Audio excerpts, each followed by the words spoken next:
Channel Africa. Channel Africa. The African perspective. It is 12:09 Central African time, and we're coming to you live from Johannesburg in South Africa.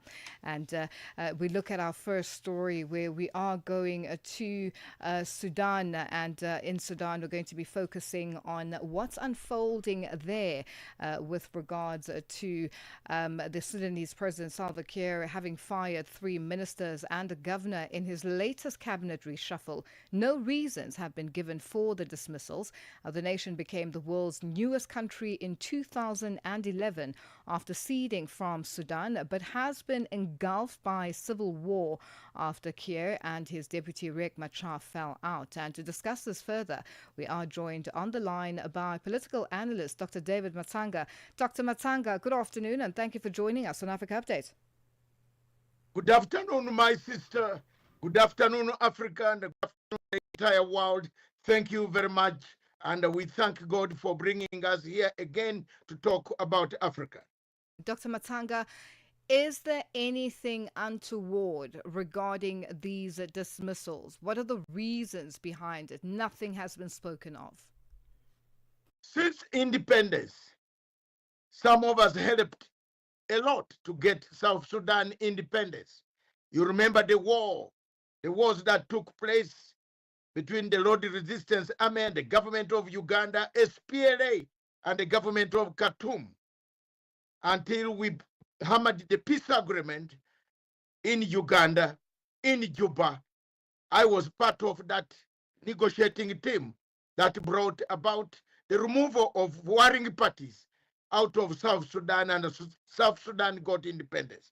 But since that time, South Sudan has remained a fragile state, a state where people kill each other.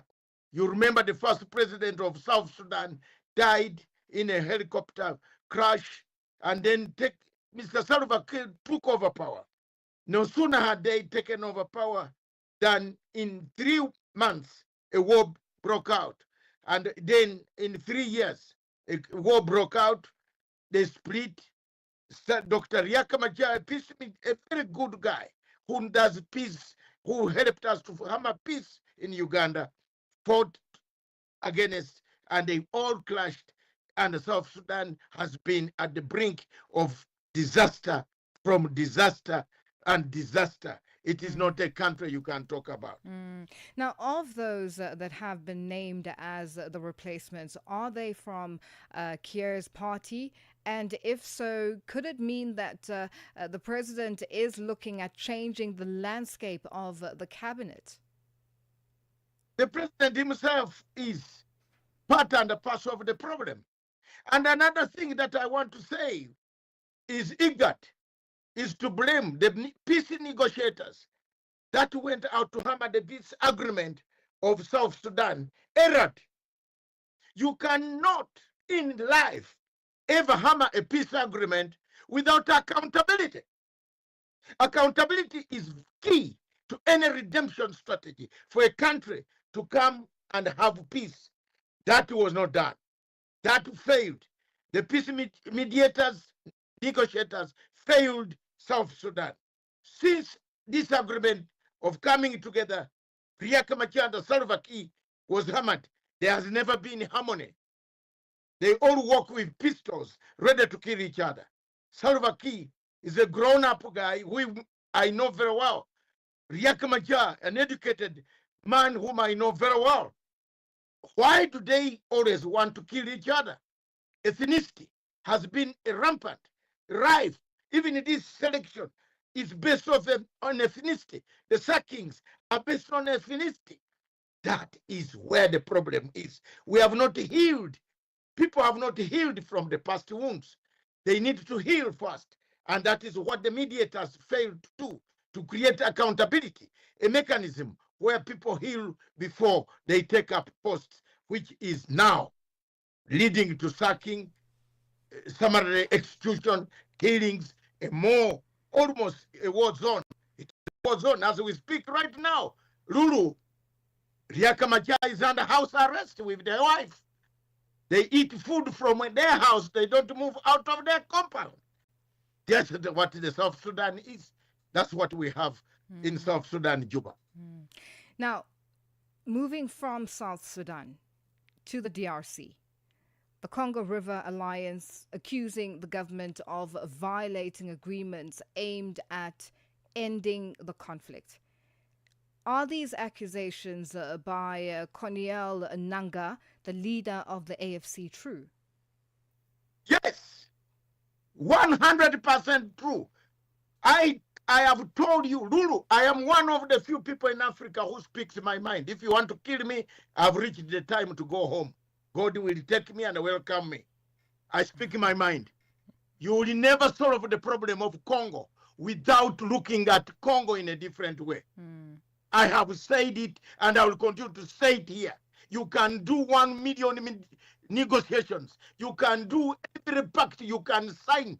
I have been there. Sun City, Congo needs to be rearranged. That's the word. Rearrange Congo. Because the East does not like the West does not like the East. The West has suspicion that the East are not Congolese. Therefore, you see, you arrange now a peace process in Qatar. Mr. Trump, our man across Atlantic, the guy, the unpredictable president of your United States of America, calls the people. They sit down.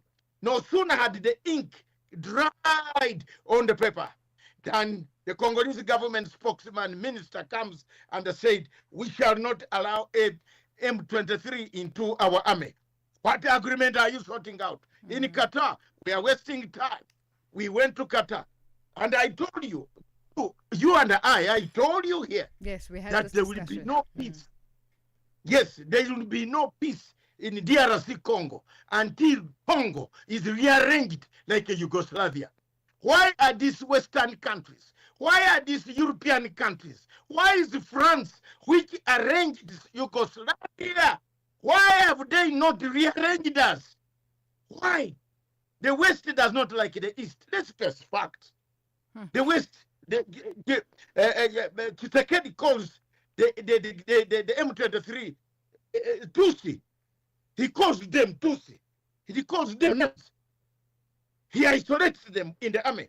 He doesn't want to integrate them in the army. What do these young men do? They have come to crowd in our country, Uganda. What do? We have refugees. We also have our own problems.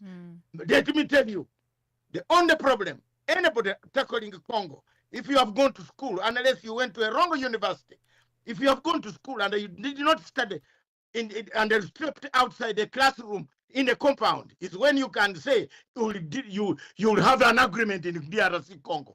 You can only have an agreement in DRC Congo, my sister, if you rearrange Congo. Either you give them autonomous states or same autonomous decentralization system of governance, where states can have powers and you hold on defense, treasury, and foreign affairs, and strengthen the same systems down. There are people in Congo who don't know Mobutu died.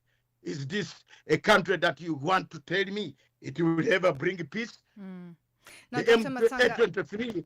Matsanga, yes. With all these peace summits and discussions and seeing during the past weekend with President Felix Tshisekedi just basically saying that, quote, Congolese who want to rebuild their country and emerge from the crisis, unquote, could we see this as the president basically refusing to have talks with the AFC?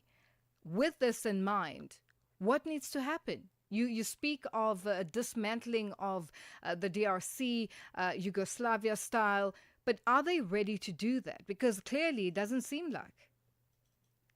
The biggest problem of Congo is Tshisekedi. Yes, 240 standing army on Congolese soil. You people, we all went to school. We don't speak like we did not go to school.